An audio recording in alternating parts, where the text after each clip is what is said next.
sobre o joio explica a história, tá? Como entender a história que nos é contada a partir do que a gente conhece sobre o joio.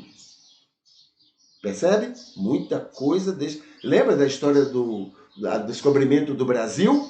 E que depois a gente foi reavaliar e foi descobrir outras coisas que não tinha nada a ver com aquilo que nos ensinaram?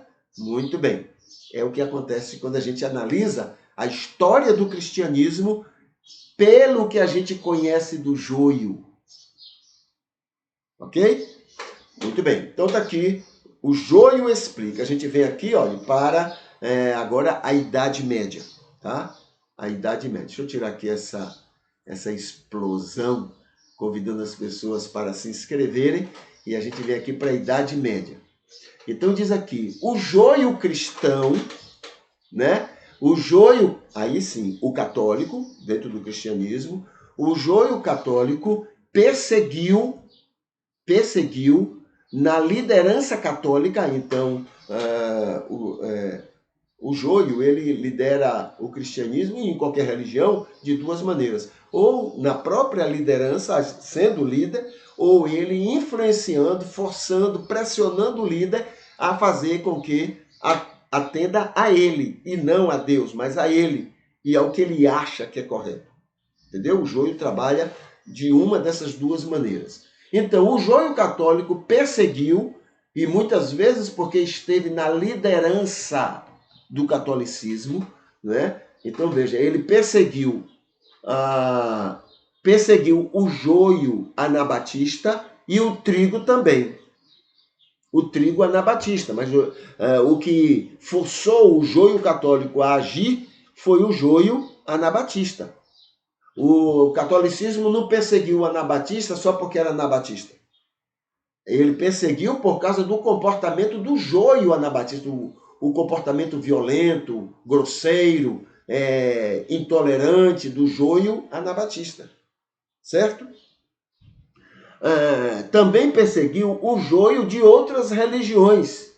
E o trigo também de outras religiões. Né?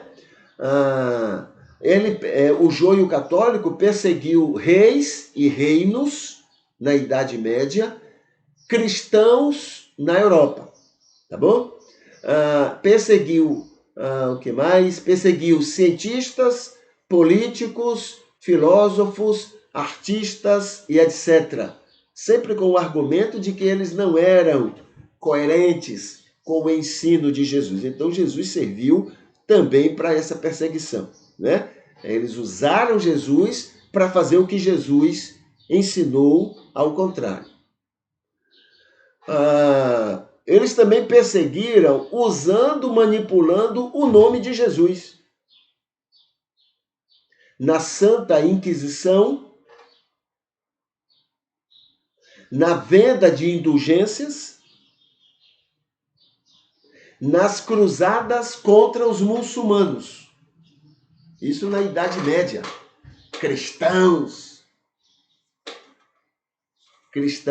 O que o joio cristão é capaz de fazer e pensar, nem o diabo consegue ter tanta criatividade.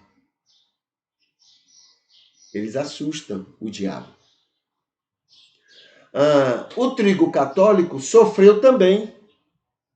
O trigo católico sofreu com o joio católico, né? Convivendo e se calando sobre o joio. Isso faz qualquer joio sofrer. O joio não gosta de injustiça. O joio não gosta de comportamento. O joio não, o trigo, né? Não gosta de injustiça. Não gosta de comportamentos anticristãos. Então ele sofre. O trigo também sofreu tendo que se adaptar aos mandos do joio. Tinha que obedecer. O joio tem isso também. Quando está na liderança, você tem que seguir do jeito que eles querem. E o joio o trigo também sofreu, o trigo católico, sendo levados a também perseguir outros. Tá bom? Então isso acontece muito. O trigo, em vez de ser só pacífico, ele se torna passivo. E aí ele termina, quando ele descobre, ele está fazendo, atendendo aos anseios do joio nas suas maldades. Tá bom? Então, essa é a Idade Média, né? Alguns itens, só para a gente ter uma ideia de como foi a Idade Média, né?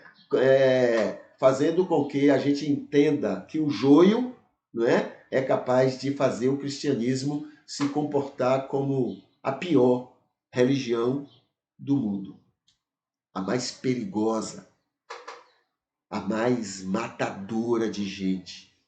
Nenhuma religião no mundo matou mais gente do que o cristianismo.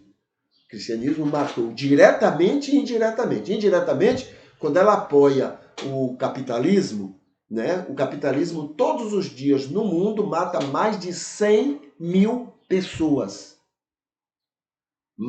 Isso é a ONU que diz. Mais de 100 mil pessoas. Quando o capitalismo abraça, ela se torna cúmplice. Então, o cristianismo matou mais gente do que qualquer outra religião e ainda abraça, não é, o capitalismo, e aí a gente fica com esse saldo, entre aspas, maravilhoso de maldade contra o mundo que Deus ama. A gente fica por aqui, tá bom? Amanhã a gente está de volta, com fé em Deus, e se tudo correr bem. Mas aqui a gente fica, deixa eu colocar aqui a musiquinha, e a gente vai encerrando, né, o nosso momento de agora, tá bom? Então até mais, Deus continue abençoando você nesse dia, para a glória dele.